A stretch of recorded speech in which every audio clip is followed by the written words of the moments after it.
Կեցե մայիսի 28-ը Հայաստանի առաջին հանրապետության հիմնադրման օրը։ Ամեն տարի մայիսի 28-ին հայ ժողովուրդը նշում է Հայաստանի առաջին հանրապետության օրը։ 1918 թվականի այս օրը վերականգնվեց դարեր շարունակ խաթարված հայոց պետականությունը։ Մայիսին Ղարաքիլիսայում, Բաշապարանում, Սարդարապատում հայկական կանոնավոր ուժերին ու կամավորներին հաջողվեց կենաց մահու ճակատամարտերում հաղթանակ տանել թուրք հրոսակների դեմ, կասեցնելով նրանց առաջխաղացումը եւ Հայաստանն ամբողջությամբ զավթելու նրանց ցանկությունը։ Ցեղասպանությունից ընդամենը 3 տարի անց հայ ժողովուրդը ցուցաբերեց վճռական կամք, միասնականություն եւ վերականգնեց շուրջ 9 դար առաջ կորցրած իր անկախությունը։ Մայիսի 26-ին լուծարվել էր Անդրկովկասյան Սեյմը, Ադրբեջանն ու Վրաստանն անկախություն էին ստացել, հերթը Հայաստանինն էր, եւ մայիսի 28-ին Հայոց ազգային խորհուրդը Թիֆլիսում հռչակեց Հայաստանի անկախությունը։ Հունիսի 4-ին Բաթումում ստորագրվեց հայ-թուրքական հաշտեցման պայմանագիրը։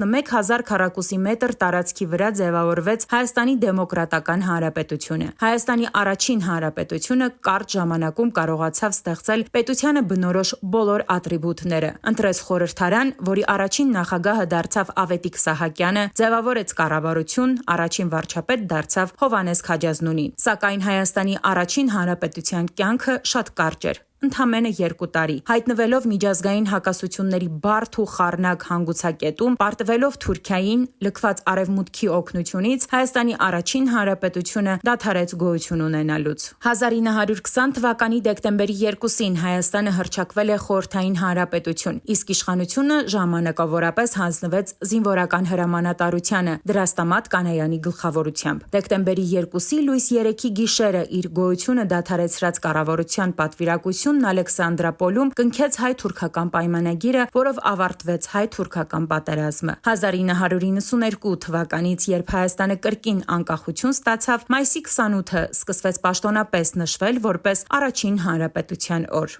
1968-ից 1978 թվականներին Սարդարապատում կառուցվեց հուշահամալիր, որը նվիրված է 1918 թվականի մայիսի 22-ից 28-ին Սարդարապատում թուրք զավթիչների դեմ մղված պատմական ճակատամարտին։ Հուշահամալիրի բացումը կայացավ հերոսամարտի 50-ամյա տարեդարձի օրը։ Ճիշտ ճակատամարտի տեղում է կառուցվել հուշահամալիրը։ Այն բացառիկ է մոտիվների յուրահատուկ զուգակցմամբ։ Անկրկնելի են թևավոր ցուլերը եւ վեհասքանչ հաղթական զանգերը։ Զանգակատունը հանդիսանում է համալիրի հորինվածքի դոմինանտը։ Վերջում կարևոր է ընդգծել, որ մեր պատմության հաղթանակները կերտվել են այն ժամանակ, երբ մենք կարողացել ենք միասնականություն ու արժանապատվություն դրսևորել։ Մենք կարողացել ենք հաղթանակի հասնել, երբ նպատակակետը եղել է հայրենիքն ու ազատությունը, այլ ոչ թե պաշտոնն ու դիրքը։ Ամեն օր վերհիշելով մեր պատմության փառահեղ հաղթանակների էջերը, հույս ունենանք, որ կկարողանանք արագ վերականգնվել ու շարունակել նոր հաղթանակներ կերտել։ Մենք գուցե շատ ենք ունեցել պարտություններ, բայց հայի համառ տեսակի շնորհիվ դրանց միշտ հաջորդել են հաղթանակները։